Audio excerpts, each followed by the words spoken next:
Olá, estudantes! Sejam bem-vindos a mais uma aula aqui do segundo ano do ensino médio, né?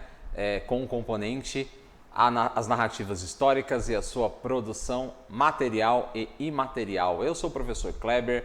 Hoje a gente já está na nossa atividade 2, no nosso desenvolvimento 3, e quem vai me ajudar hoje na Libras é o Helder e a Flávia. Bem, pessoal, já estamos no desenvolvimento 3, né? Então a gente vai recapitular um pouquinho do que a gente viu na aula anterior e a gente vai avançar, tá? Então, eu recapitulei para vocês um pouquinho, né, sobre o que era a atividade número 2 que a gente está fazendo e agora a gente vai voltar um pouquinho nesses tópicos, tudo bem? Vamos lá para a nossa tela para a gente ver as nossas habilidades. Vamos lá! As nossas habilidades são... Vamos lá, levantar e testar hipóteses sobre temas e processos de natureza histórica, social, econômica, filosófica, política ou cultural, em âmbito local, regional, nacional ou global, contextualizando os conhecimentos em sua realidade local e utilizando procedimentos e linguagens adequados à investigação científica. Qual que é a nossa habilidade de formação geral básica? É analisar objetos e vestígios da cultura material e imaterial, de modo a identificar conhecimentos, valores, crenças e práticas que caracterizam a identidade e a diversidade cultural de diferentes sociedades inseridas no tempo e no espaço.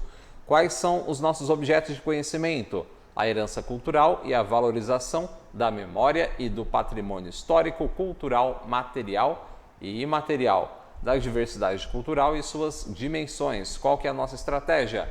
Metodologia ativa, né, na sala de aula invertida, né? Então, vamos para os nossos objetivos da aula de hoje. Na aula de hoje, vamos rever o conteúdo sobre o patrimônio material e imaterial e dar mais um exemplo de como podemos responder à atividade número 2. Mas antes disso, vamos rever alguns conteúdos importantes das aulas anteriores. Bons estudos, vamos lá! O que é um patrimônio cultural? Muito simples, né, pessoal? Patrimônio cultural é o conjunto de todos os bens, manifestações populares, cultos, tradições, tanto materiais quanto imateriais, que são reconhecidos aí, né, de acordo com a sua ancestralidade, importância histórica e cultural de uma região, né? E adquirem também um valor único de durabilidade representativa, né, simbólica e material.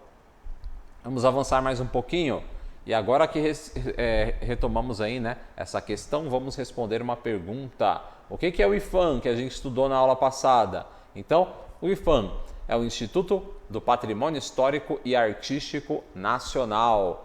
É uma autarquia federal do governo do Brasil. Ele foi criado em 1937, está vinculado aí ao Ministério do Turismo e é responsável pela preservação e divulgação do patrimônio material e imaterial do país. O IPHAN tem a função, né, de defender e favorecer os bens culturais do país, proporcionando sua existência e usufruto para as gerações presentes e também futuras, buscando a preservação dos tesouros da cultura nacional. Então o IPHAN ele vai servir aí como meio de preservação do nosso patrimônio histórico, tanto o patrimônio material, né, físico, quanto o nosso patrimônio imaterial, beleza? Vamos lá para a nossa tela mais uma vez. Hora de retomar a atividade 2. O que os estudantes têm que fazer, professor? Vamos lá! Os estudantes deverão se reunir em grupos e fazer uma pesquisa sobre alguns dos itens do patrimônio material e imaterial brasileiros registrados no IPHAN. Então é só entrar lá no site, pesquisar lá, patrimônio material e imaterial. Para isso, eles deverão ler os textos e assistir os vídeos presentes no livro de registro de saberes, que a professora Janaína já mostrou para vocês. No livro de registro de celebrações, que eu mostrei na aula anterior.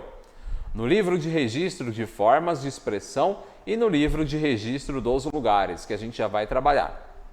Todos os itens estão detalhados no site do IPHAN. Vamos lá, o que a gente viu até agora? Livro de registro de saberes, livro de registro de celebrações, livro de registros de formas de expressão e o livro de registro dos lugares. Então a professora Janaína já mostrou para vocês a parte dos saberes e na aula passada eu já falei sobre as celebrações, né? Mostrei uma das celebrações, que é a celebração do Bumba Meu Boi do Maranhão. Então hoje a gente vai falar sobre o livro de registro das formas de expressão. Então, o que a gente vai falar, o que a gente falou, né, no caso, na aula anterior, né, foi sobre o livro de registro das celebrações. E a gente falou sobre o complexo cultural do Bumba Meu Boi do Maranhão. Qual que é o local? Maranhão. Qual que é a técnica ou saber que está sendo salvaguardado? É o complexo cultural Bumba Meu Boi do Maranhão. E qual que é o contexto histórico do Bumba Meu Boi do Maranhão, né? Uma festa tradicional, folguedo, que está escrito ali na tela, pessoal, é uma festa, tá? Uma celebração típica brasileira, né? E essa especificamente do Maranhão é lá de São Luís, a capital do interior do estado. Essa tradição, que se mantém desde o século XVIII, arrasta maranhenses e visitantes por todos os cantos da capital e do interior do estado, nos meses de junho e julho. É uma festa popular para crianças, adultos e idosos, onde os grupos se espalham desde as periferias até os arraiais do centro e dos shoppings da ilha. Na parte nova ou antiga da cidade, grupos de todo o estado se reúnem em diversos arraiais para brincar até a madrugada. E em dezembro de 2019, o Bumba Meu Boi do Maranhão foi declarado Patrimônio Cultural e Imaterial da Humanidade pela Unesco. O enredo, né, ressalta uma história típica das relações sociais e econômicas da região durante o período colonial. E é marcado aí, né, pela monocultura, criação extensiva de gado e escravidão, mesclando as culturas europeia, africana e indígena. A festa era dividida em várias etapas, né, onde o boi ele é criado de maneira artesanal e depois disso ele é batizado, como a gente viu lá no vídeo, e após o batismo do boi se começam aí os festejos. Ao final da celebração, o boi é morto, ele é destruído e o novo ciclo começa no ano seguinte. Outro tópico a ressaltar é que existem quase 100 grupos de Bumba Meu Boi no Maranhão e cada um possui características diferentes de celebração. Essas celebrações elas são chamadas de sotaques, tá? Então aqui nós temos os sotaques mais conhecidos, né? Que é a baixada, a matraca, a zabumba, o costa de mão e a orquestra. Beleza? Então, a festa é celebrada em várias regiões do Brasil e possui nomes diferentes, né, em cada uma delas. Apesar de ser uma celebração popular, ela já foi proibida e reprimida no século XIX, por ser uma festa tipicamente negra.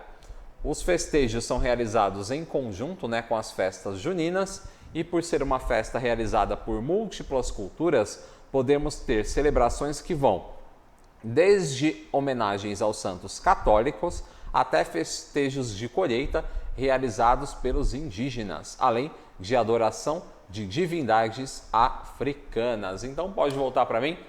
Se você quer entender um pouco mais sobre a origem da celebração que a gente viu na aula anterior, é só retomar o vídeo, tá? Então eu recomendo que vocês assistam o vídeo se não assistiram e retomem aí a origem dessa festa, tá? Que a origem é bem interessante, ela mistura um pouco de religião cristã com cultura africana e também a religião indígena. Então nós temos 3 grupos culturais diferentes que se unem, né, e fazem aí a celebração do Bumba Meu Boi do Maranhão.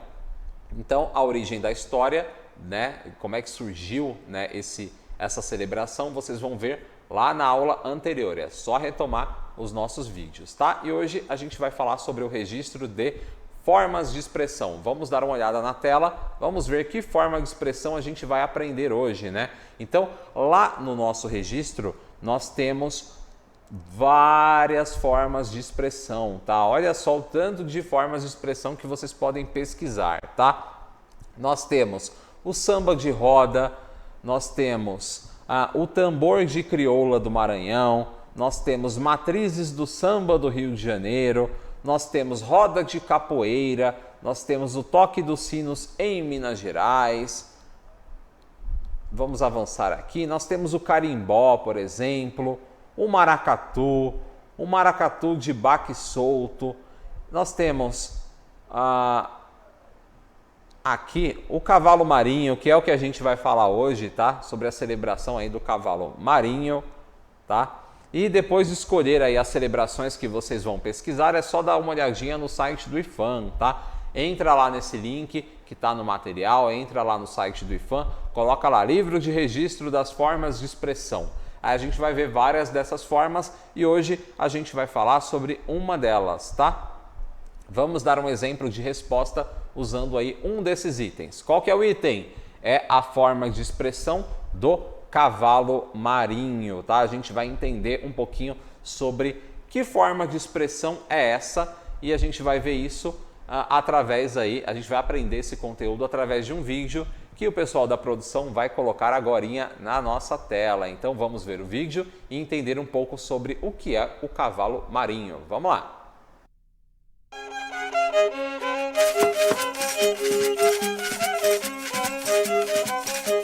O cavalo marinho é uma forma de expressão que desenvolve a dança, o teatro popular de máscaras, a música, a poesia, a louvação, o ritual e o canto. Com variados sotaques, trata-se de uma tradicional brincadeira brasileira que conta muitas histórias sobre o cotidiano, real e imaginário do universo canavieiro. Neste inventário, identificamos 12 grupos ativos localizados na zona da Mata Norte de Pernambuco e na cidade de Pedras de Fogo, na Paraíba. Cada grupo possui cerca de 20 participantes e a brincadeira, que acontece geralmente à noite, tem duração em média de 6 a 8 horas, finalizando com a barra do dia. Seus brincadores rememoram que o cavalo marinho nasceu nas senzalas, entre os negros escravos que vieram da África. Na época que Batista me disse, o fundamento de cavalo marinho tem mais de 400 anos, aqui no Brasil. Na época, antes dele morrer, ele estava com 460 anos de fundação. Assim ele explicava a mim. A origem do cavalo marinho, ela veio da senzala de engenho. Ela foi preparada por uns negros mesmo de senzala.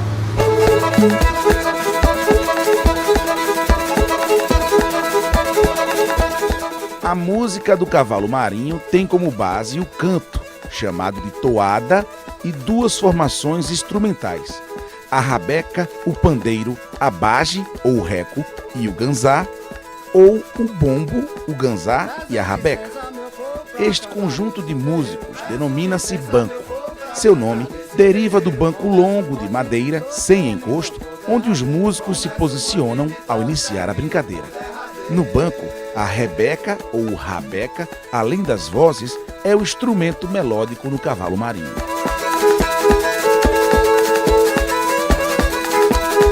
Olá, seu Guilherme. Vai lá.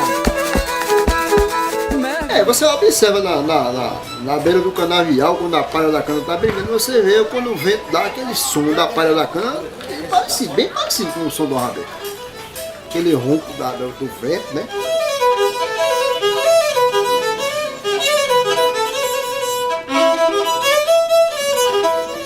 O rabeca é fabricado de madeira, que existe 4 tipos de madeira que eu sempre trabalho: o mulungu, a paraíba branca, o tambor.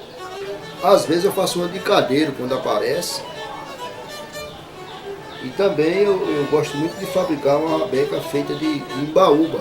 Aqui a gente utiliza o pinho, né, e a paraíba para fazer a rabeca. Utiliza também o ginipapo, né, uma esteirinha que ele enverga, né. Aí tem a lixadeira que a gente lixa para poder fazer os lados da rabeca, né.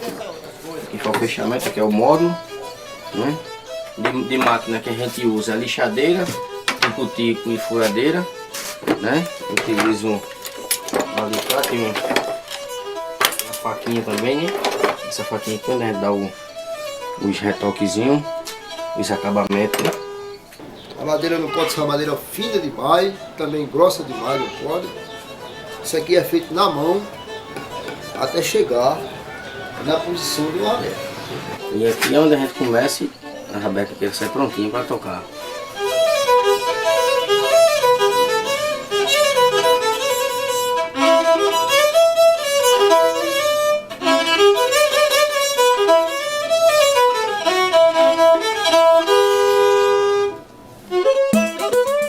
Para se realizar a brincadeira do cavalo marinho, é preciso munir-se de muitos saberes e fazeres.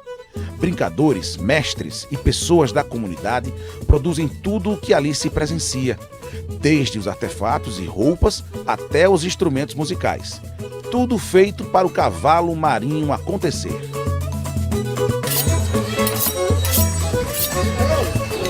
Você aprendeu isso com quem? Eu mesmo. Não aprendi com ninguém.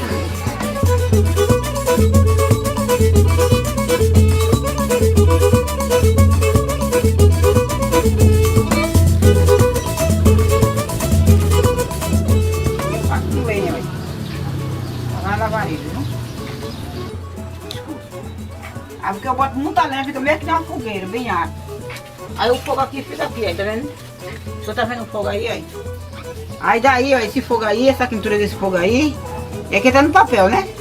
Mas a quintura desse fogo aí, que é muita da lenha, aí seca elas todinha aqui, ó, daqui até ali, fica tudo em linha.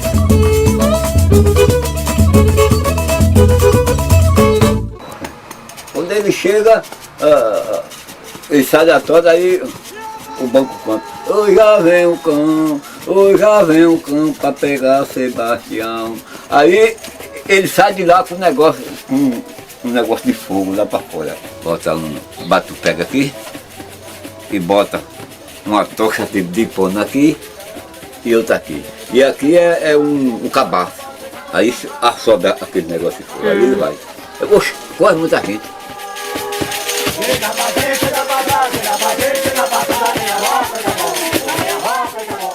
De movimentos rápidos, vigorosos e fortes, as danças do cavalo marinho revelam no corpo do brincador as formas do trabalhador rural, chamadas de trupé, tombo, pisada, carreira, rasteira e tesoura.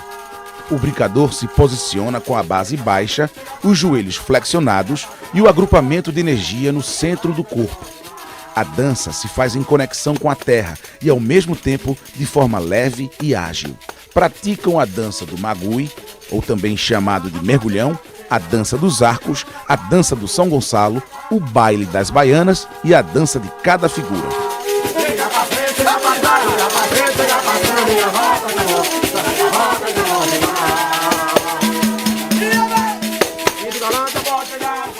As figuras, nome dado aos personagens do cavalo marinho, são as grandes narradoras das histórias do brinquedo.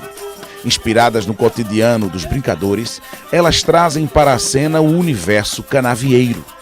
Podemos encontrar o Nego Mateus, o Nego Bastião, a Catirina, o Caroca, o Ambrósio, a Véia do Bambu, o Vila Nova, o Hora Viva, o Liberar, entre outras tantas. São cerca de 70 figuras que trazem diálogos, loas ou toadas. Além destes personagens, o brinquedo apresenta a ema, o cavalo, o boi, entre outros animais também chamados de bichos.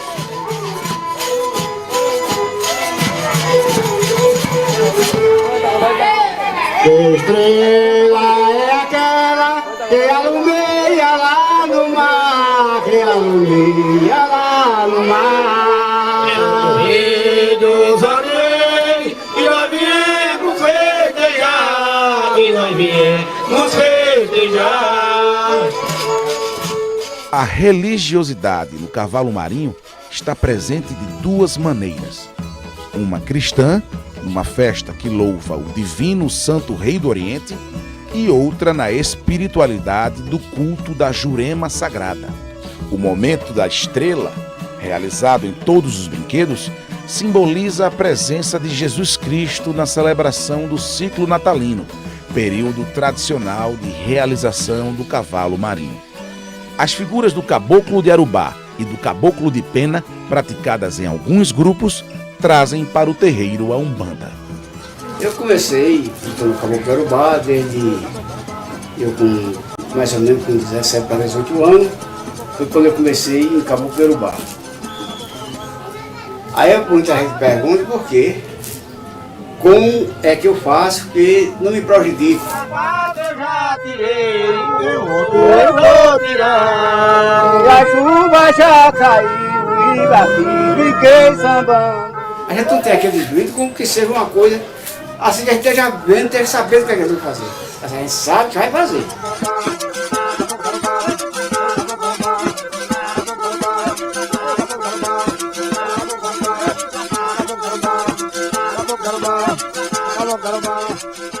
Esse estado de caboclo merece um respeito.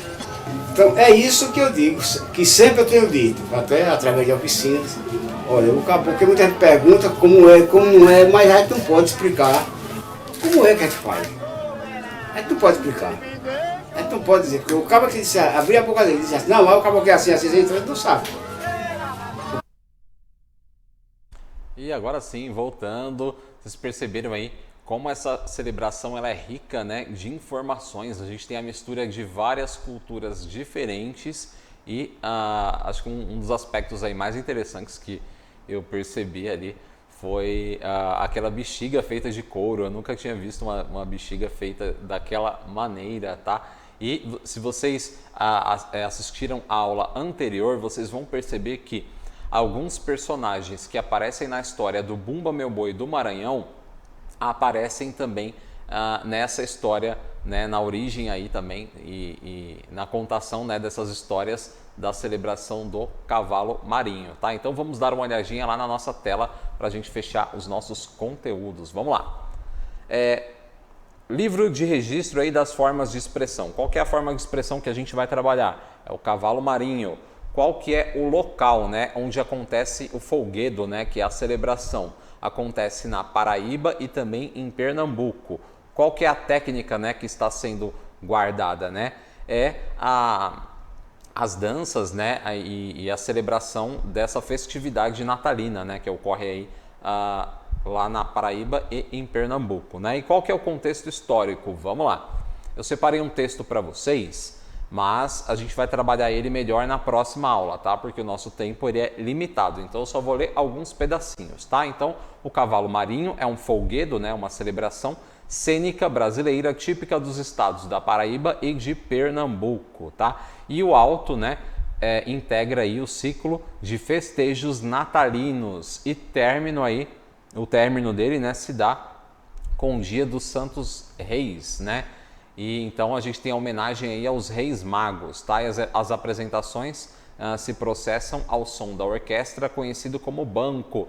Então aqueles caras, eles sentam no banco, né, e tocam os instrumentos. Então as pessoas que estão tocando os instrumentos, eles são chamados aí de banco, tá?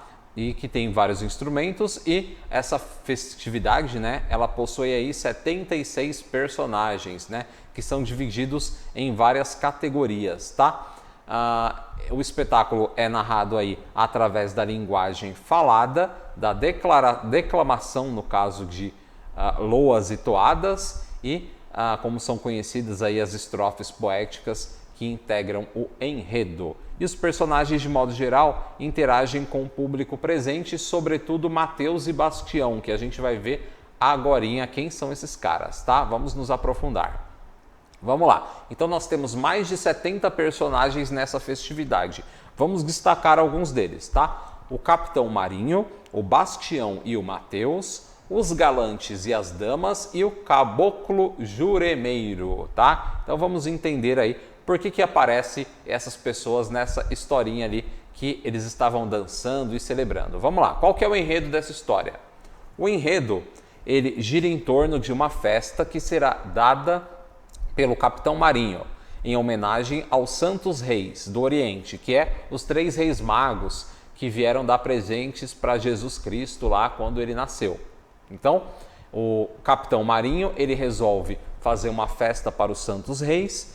Então ele convida os galantes e as damas, que são a classe mais nobre lá da região dele, tá? E contrata os negros Mateus e Bastião para organizar a festa no terreiro. Os dois utilizam bexigas feitas de couro de boi curtido como instrumento musical. Então aquela bexiga feita de couro que a gente viu aparece aí na origem da história, tá? Então, durante a festa, temos uma reviravolta, quando Mateus e Bastião resolvem se apossar do terreiro. Então eles são os caras que estão organizando a festa e depois eles se apossam da festa, eles falam que o terreiro é deles. Aí, para resolver a questão, né, o capitão Marinho pede ajuda de um soldado para trazer de volta a ordem da festividade. E a festividade continua com a famosa Dança dos Arcos, na qual o capitão, as damas e os galantes fazem uma dança coreografada. Nesse momento, começam a aparecer figuras cômicas, assustadoras e encantadas. E a festa acaba seguindo madrugada adentro. Olha só que interessante. Então a gente tem uma grande celebração que ela é feita para os santos reis, né? Os reis magos que vieram trazer presentes para Jesus. Então é uma celebração natalina, porém começam a aparecer diversas figuras diferentes. Então nós temos uma mistura de religião católica, tradições africanas e também tradições aí presentes na cultura indígena. Tudo isso se mistura, porque até o Bumba Meu Boi aparece nessa celebração. Então, no meio da festividade, né, quando começa, lembrando que essa festividade ela dura mais de 8 horas, então quando ela está lá madrugada dentro, começam a surgir novas figuras, né? E vocês perceberam lá no vídeo que as pessoas que estão na celebração, elas usam máscaras, né? E cada uma vai interpretando aí um papel. Porém, o papel principal ali das pessoas que estão organizando a festa é do Mateus e do Bastião, né, que são os negros que são encarregados aí de meio que organizar essa celebração. E lembrando que o pessoal que está no banco, né, tocando os instrumentos, eles também, em alguns momentos, eles interagem com o público, tá? Então, fica lá os dois negros organizando a festa, as pessoas no banco tocando os instrumentos, enquanto isso os outros personagens da história vão aparecendo. Então vamos dar uma olhadinha lá na nossa tela para a gente avançar e fechar esse conteúdo. Vamos lá! A musicalidade, né? A musicalidade, né, dessa festividade é chamada aí de brincadeira. Então a festividade em si, vocês viram que ela é chamada de brincadeira, tá? E os músicos que estão ali com as camisetas amarelas e o chapéu branco, né, eles são chamados de banco, que eu falei para vocês, né? Então eles são a bancada ou orquestra também, tá? E o número mínimo de pessoas que podem participar desta festividade são 4, tá? Mas aí conforme vão aparecendo mais personagens, a gente tem aí no final aí mais de 70 pessoas participando, tá? Os instrumentistas se apresentam sentados em um banco simples de madeira e sem encosto, tá? E em alguns momentos eles interagem com os personagens. Vamos avançar. Essa celebração, né, do cavalo marinho é realizada aí durante o ciclo natalino, tá? E possui elementos da cultura cristã, mesclada aí também com a cultura indígena e africana, tá? Então, as festividades são uma mistura de teatro, música e danças. As brincadeiras são realizadas tradicionalmente por trabalhadores da área rural e refletem as relações sociais existentes na região Nordeste desde o período colonial, tá? Então, são as relações que acontecem entre, quando a gente fala lá das damas e dos galantes, a gente tem uma classe mais alta. Quando a gente fala dos negros, né, a gente está falando lá no período colonial de uma classe que era menos favorecida. Então a gente tem várias classes sociais que são misturadas, né, e aparecem nessa festividade. Vamos lá para a nossa reflexão na tela para a gente fechar o nosso conteúdo da aula de hoje. Vamos lá. O que é sincretismo religioso? Pergunta para vocês, uma pergunta importante. O que é o sincretismo religioso? E como ele está representado na história de origem da festividade do cavalo marinho? O que é o sincretismo religioso? Como é que ele aparece na história do cavalo marinho? Respondam essa questão e na próxima aula a gente fala um pouquinho mais sobre o desenvolvimento 3. Não deixem de avaliar o nosso conteúdo e eu já vou deixando para vocês o meu abraço e até a próxima, pessoal. Tchau, tchau!